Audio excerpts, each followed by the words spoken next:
certain than the uncertain. And life is all about how we embrace it. With this beautiful quote, dear ladies and gentlemen, I, Srimati Sonali Tumre, welcome you to the online platform of Unhide, not just an open mic, by Niche Advocacy Foundation. Niche Advocacy Foundation is a youth centric organization focusing on emotional fitness and personal growth. Unhide is a unique platform which thrives to bring together the people from all over to share their talents, thoughts, expressions, ideas, emotions, feelings, and almost anything. Hence the name, not just an open mic. Today's session of Unhide is yet another unique attempt by Niche Advocacy and tireless efforts of Dr. Purnima to salute all the COVID warriors and give them a chance to express their unsung stories. सोचा नहीं था ऐसा भी वक्त आएगा सोचा नहीं था ऐसा भी वक्त आएगा फुर्सत होगी लोगों के पास लेकिन मिलने कोई न जा पाएगा Pandemic times have been very challenging for all of us. None of us had ever imagined to face such long durations of uncertainties, stress, anxiety, suffering, and so much more. अभी अभी तक सभी मुल्कों को नाज था अपने अपने परमाणु पर. गौर फरमाइएगा, अभी अभी तक सभी मुल्कों को नाज था अपने अपने परमाणु पर. कयामत मगर बेबस कर गई एक छोटे से कीटाणु पर. First and second wave of coronavirus has affected each one's life in some or the other way and left a very lasting impact. Being positive was never so dangerous unless we came across the deadly virus that is COVID-19. But it's well said, you don't need a new sunrise to start over. You only need a new mindset. We humans are resilient and we have learned to thrive in our new normal. Participants of today's special evening are examples of such resilience, strength, and patience. I heartily welcome all of them who have come all the way, not only from Nagpur, but also from other cities like Pune. Before we start with the experience stories, I invite Dr. Purnima Gauri, founder, Niche Advocacy Foundation, to say a few words about today's evening. I welcome everyone to today's evening. First and foremost, language is not a barrier. जिसको जिस भी भाषा में बात करनी है, वो उस भाषा में comfortably बात करें. COVID warriors are of different types. There are people who are managing the pandemic as medical professionals, as paramedical professionals. The nurses are also working a lot. The clerical staff of our institutes are also working a lot. उनकी भी COVID duty लग रही है.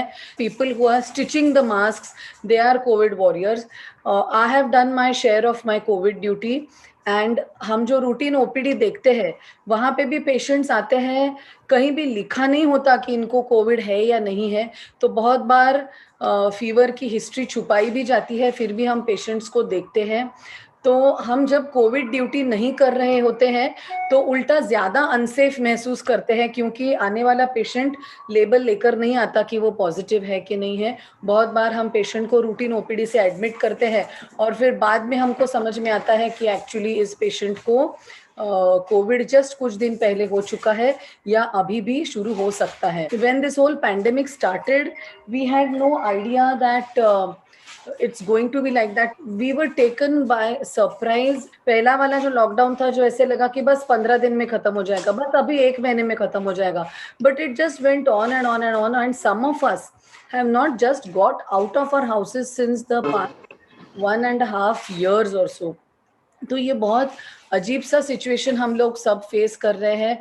Someone has very rightfully said that we are in the same storm but we are in different boats. Same pandemic है, मगर हम सब की situations अलग अलग है. हम सब अलग अलग नज़रियों से इस चीज़ को देख रहे हैं. कुछ लोगों ने इस पैंडेमिक में भी बहुत पैसे कमाए हैं, क्योंकि वो उस सर्विस में है कि जिसमें जैसे mask making, sanitiser making businesses जो है. मगर कुछ लोगों ने बहुत बहुत बहुत ज़्यादा कुछ खोया है.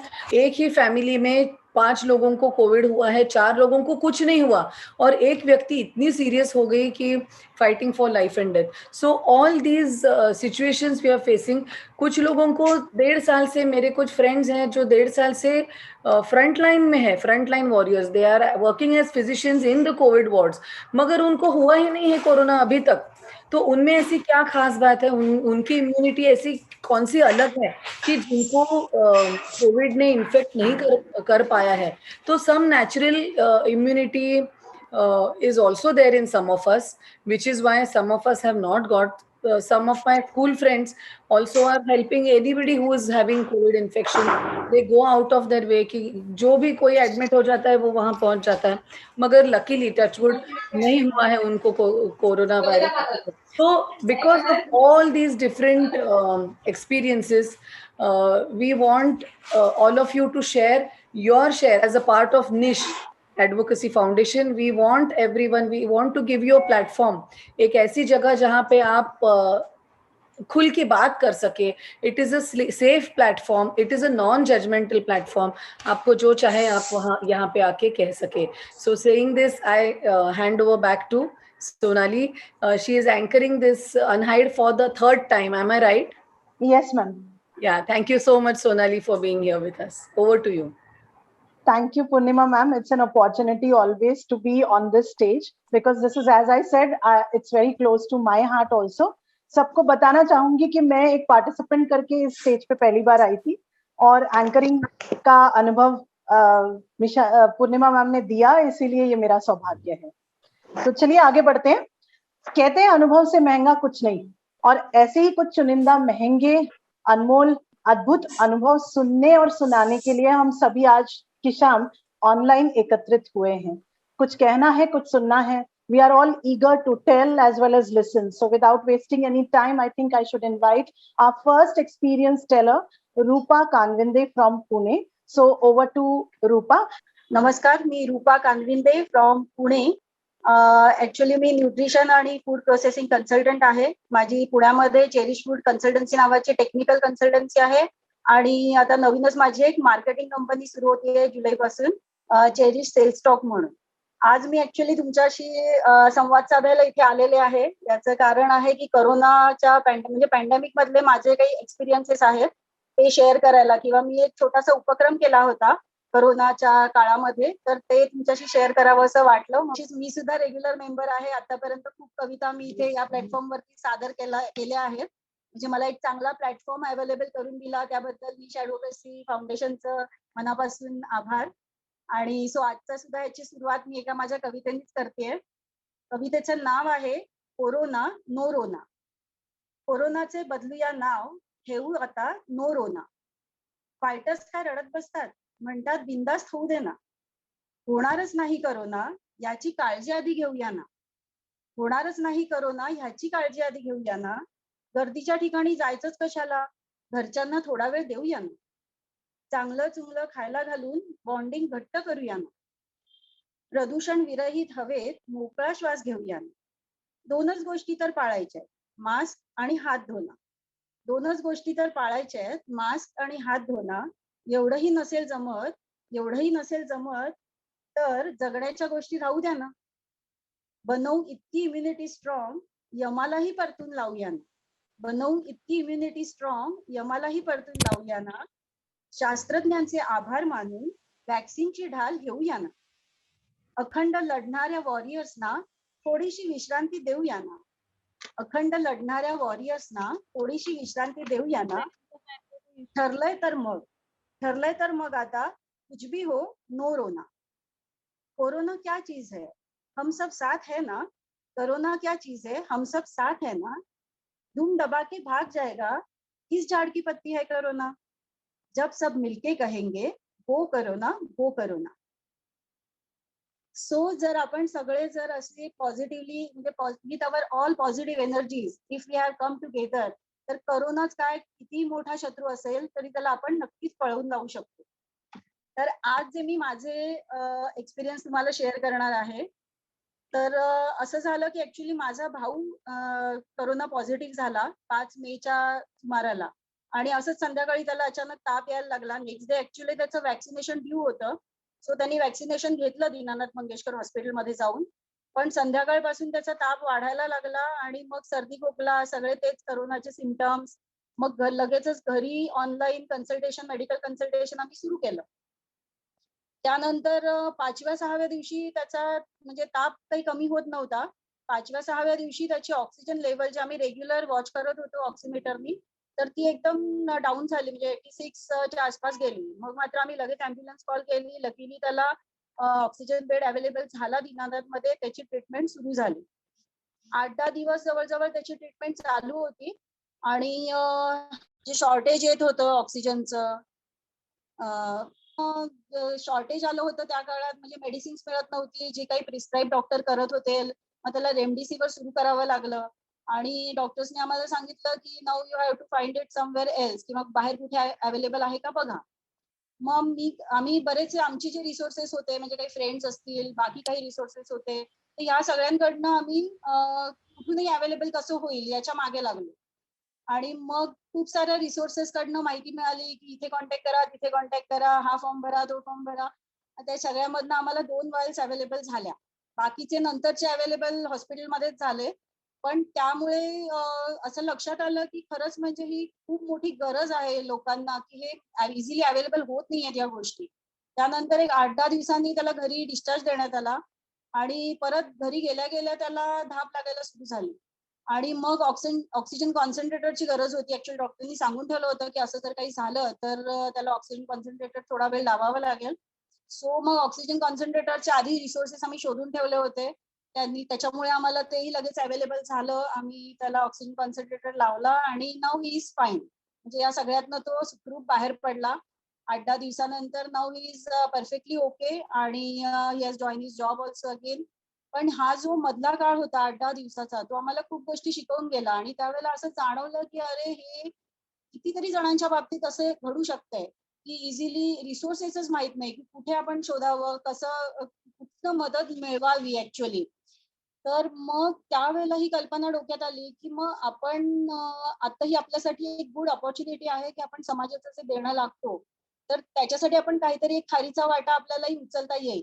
आणि मग त्यातून मला ही कल्पना आली की आपण एक तसा ग्रुप फॉर्म करावा की ज्याच्यामधनं ऍक्च्युअली अशी जी लोक आहेत, आणि ऍक्च्युअली आपण हे जर पाहिलं तर सेकंड जी वेव्ह आली कोरोनाची, तर त्याच्यामध्ये ट्रेंड असा होता की घरातले सगळेच्या सगळे जण पॉझिटिव्ह होत होते. मग कोण कोणाला मदत करणार घरात? मग कोणतरी फ्रेंड्स असतील, रिलेटिव्ह असतील, ते कुठेतरी धावपळ करायचे आणि कुठनं तरी मग त्यांना मदत मिळवून द्यायचे. पण त्यांची पण खूप धावपळ व्हायची. आणि बेसिकली लोकांना हे समजत नव्हतं की रिसोर्स इन्फॉर्मेशन कुठनं काढायचा किंवा माहिती मिळवायची कुठून. डॉक्टर जे सांगतायत की हे करा, ते आणायचं कुठून. मग त्याच्यातून जेव्हा ही माझी कल्पना मला आली आणि मग एक चेरिश स्वास्थ्य नावाचा एक ग्रुप तयार केला. व्हॉट्सअप ग्रुप होता तो. पण त्याच्यामध्ये ऍक्च्युअली कसं आहे की मी काही कॉलेजेसमध्ये व्हिजिटिंग फॅकल्टी म्हणून पण जायचे, त्यामुळे माझ्या स्टुडंटशी खूप कनेक्ट होते, म्हणजे आमच्या फूड प्रोसेसिंग लाईन मधल्या स्टुडंटशी, न्यूट्रिशन मधल्या वगैरे. So I have put a message on the WhatsApp group की आमच्या स्टुडंट ग्रुपमध्ये की मला व्हॉलंटियर्स हवे आहेत, कारण एकटीनं हे काम करणं शक्य नव्हतं. तर आणि मला सांगायला आनंद वाटतो की एका दिवसात 15 व्हॉलंटियर्स उभे राहिले. त्याच्यात मुली जास्त होत्या, पण 15 व्हॉलंटियर्स उभे राहिले. पोस्ट ग्रॅज्युएशन स्टुडंट्स होते ते. आणि दे हॅव सेड की मॅडम बोलो क्या करना है. आणि मग त्यानंतर आम्ही फटाफट सगळ्या डेटा स्ट्रक्चर जमा करायला सुरुवात केली, म्हणजे डेटा जमा करायला सुरुवात केली. मग त्याच्यामध्ये पुण्यामधले सगळे अँब्युलन्स वाल्यांचे नंबर असतील किंवा हॉस्पिटल्सचे नंबर असतील, कॉन्टॅक्ट नंबर्स, नंतर ऑक्सिजन सिलेंडर्स पुरवणारे, ऑक्सिजन कॉन्सन्ट्रेटर्स पुरवणारे. इतकेच नाही तर असंही होतं की जेव्हा डिस्चार्ज मिळून लोक घरी जातात, घरी गेल्यानंतर सुद्धा जी काही मदत लागत होती की विकनेस खूप होता, मग डबा बनवणं म्हणजे जेवण बनवणं शक्य नव्हतं घरातल्या बाईला. सो मग त्यासाठी डबा पुरवणारे कोण आहेत का आपल्या जवळच्या एरियामध्ये की जेणेकरून घरगुती जेवण मिळेल. तर ह्या ज्या सगळ्या छोट्या छोट्या आफ्टर पोस्ट कोविड म्हणू आपण, किंवा डायटिशियन्सचे काही त्यांना कन्सल्टेशन हवी असतील, तर ह्या सगळ्याचा आम्ही डेटा म्हणजे वेगवेगळे फोल्डर्स बनवायला सुरू केले. आणि आमच्याकडे लवकरच या सगळ्या व्हॉलंटियर्सच्या मदतीने एक मोठा डेटा स्ट्रक्चर तयार झालं. आणि मग आम्ही फॉर्म्स तयार केले फटाफट, आणि फॉर्मॅट म्हणजे फॉर्म्सचे, आणि ज्याला जी गरज लागते त्याप्रमाणे तो फॉर्म भरून आमच्याकडे यायचा. आला फॉर्म की हे सगळे व्हॉलंटियर्स अक्षरशः त्याच्यावर तुटून पडायचे की कोणाला हॉस्पिटलमध्ये बेड अवेलेबल आहे का, औषध अवेलेबल आहे का, किंवा इंजेक्शन आहेत का, मग डिस्ट्रीब्युटर कोण आहे त्या हॉस्पिटलला हे देणारा, सर्व्हिस देणारा. मग ह्या सगळ्या इन्फॉर्मेशन आम्ही त्या पेशंटच्या रिलेटिव्हला त्या वेळेला देत होतो. म्हणजे ते स्वतः पण कॉन्टॅक्ट करत होते, शिवाय आमचे व्हॉलेंटियर स्वतः हॉस्पिटलशी कोऑर्डिनेट करत होते की यहाँ पे जगह है क्या, हॉस्पिटल बेड अर्जंटली रिक्वायर्ड है. आणि फॉर्म वरती बेसिकली काय होतं की ज्या वेळेला एकदम अशी डॉक्टर सांगतात की हे लागणार आहे ते लागणार आहे, तेव्हा एकदम पॅनिक व्हायला होतं. कारण मेनली सगळेच मेडिकल बॅकग्राऊंडचे नसतात, सो समजत नसतं. फक्त एवढं आहे की हे प्रिस्क्रिप्शन लिहून दिलेलं आहे, हे आणायचंय, कुठे काही मिळतंय माहित नाही.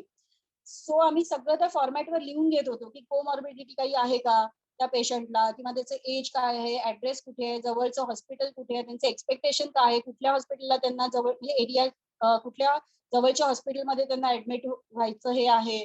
तर अशा ह्या सगळ्या फॉर्मॅटवरनं आम्हाला ते सोपं झालं त्यांना मदत करणं. आणि आम्हाला आनंद तेव्हा झाला की ज्या वेळेला अर्थात आता यातले काही काही पेशंट्स आम्ही म्हणजे नाही त्यांना वाचवू शकलो, त्यांचा जीव गमावावा लागला. पण काही असे जे पेशंट्स होते की ज्यांना आमच्या ग्रुपकडनं जी काही थोडीफार मदत मिळाली, तर त्याच्या ह्याच्यावर त्यांना खूप मदत झाली. काही ऍक्च्युली प्लाझ्मा डोनेशनचं मध्यंतरी खूप होतं आणि त्यावेळेला प्लाझ्मा डोनर्स अवेलेबल होत नव्हते त्या काळामध्ये. मग ते सुद्धा आपले व्हॉलेंटियर्स सगळं शोधून द्यायचे की, आणि मग काही काही तर ऍक्च्युली कोविड झालेल्या ह्यांना कन्व्हिन्स करायचे की you have to donate plasma, why it is important for patient and all the things.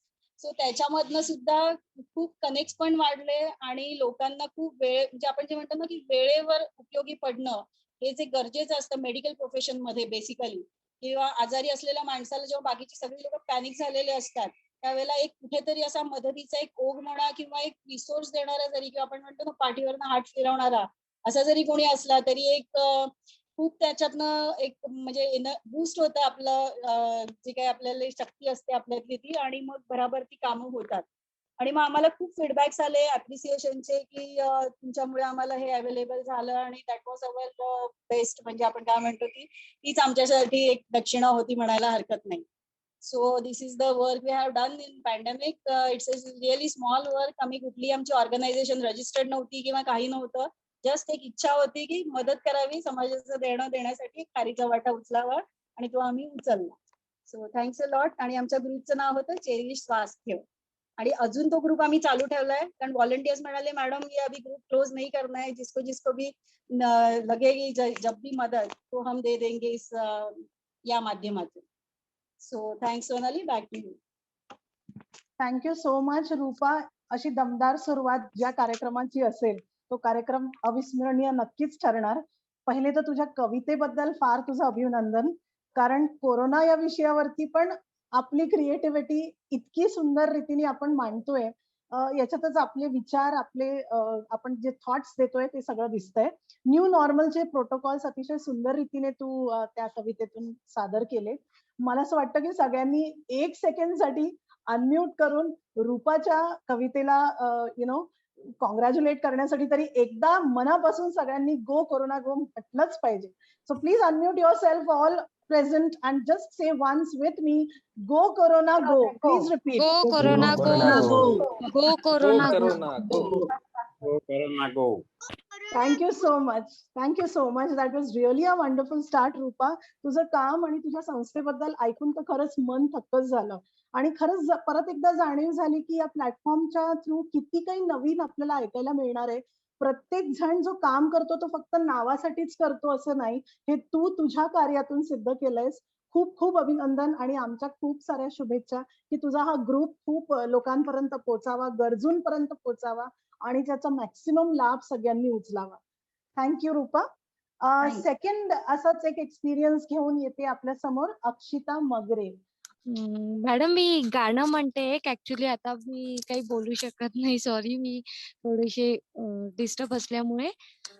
नको चंद्र तारे फुलांचे पसारे, जिथे मी रुसावे तिथे तू असावे. तुझ्या पावलांनी मी स्वप्नात यावे, नजरेत तुझिया स्वतःला पहावे. जिथे चांदणी दूर जाते जराशी, तिथे तू हाती घेशील ना, मला साथ देशील ना, तू माझा होशील ना, तू माझा होशील ना. Thank you madam. थँक्यू अक्षिता. आणि तुझी मुलगी होती का ती जी डोकावत होती? हो, तिलाच हे गाणं म्हणायचं होतं मग तिच्यासाठी तिला म्हणून म्हणू दे ना, तिला म्हणू दे. खरंच एक ओळ. नको चंद्र तारे फुलांचे फसावे, तिथे मी रुसावे, तिथे तू असावे, तुझ्या पावलाने मी से पिन्नात यावी, नजरेत तुझिया स्वतःला पाहावे, जिथे चावली दूर जाते वनाशी, तिथे तू हाती देशील ना, मला साथ देशील ना, तू माझा होशील ना, तू माझा होशील ना.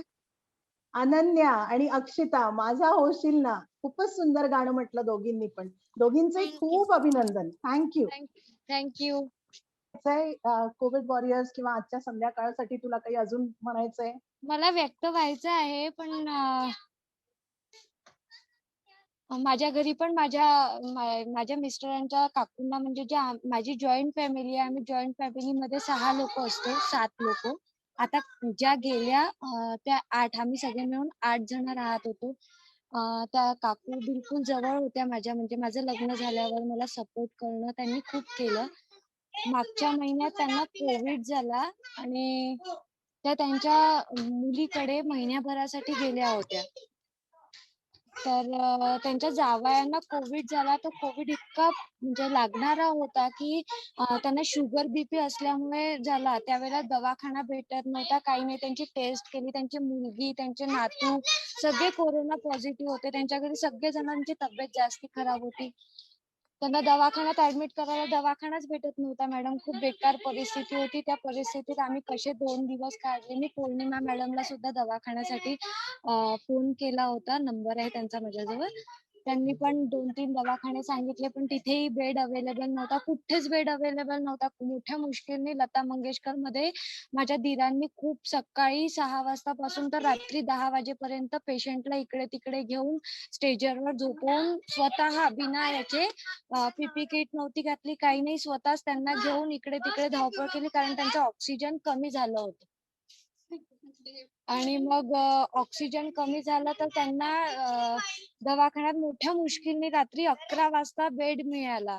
बेड मिळाल्यावर 2 दिवस त्या कशा तरी व्यवस्थित राहिला. त्यांना ऑक्सिजन मिळत होतं, पण डॉक्टर म्हणाले की यांना खूप ऑक्सिजन लागतंय, तर आम्हाला यांना ऑक्सिजन बेडवरून काढावं लागेल. जे होईल ते पाहायला जाईल. म्हणून डॉक्टरांनी हलगर्जीपणाने त्यांचा ऑक्सिजन बेडवरून त्यांना दुसरीकडे दवाखान्यात बिना ऑक्सिजन सकट पाठवलं. जेव्हा त्यांना दवाखान्यात नेत होते मॅडम, दुसऱ्या दवाखाना भेटत नव्हता, तर रस्त्यातच त्यांची डेथ झाली.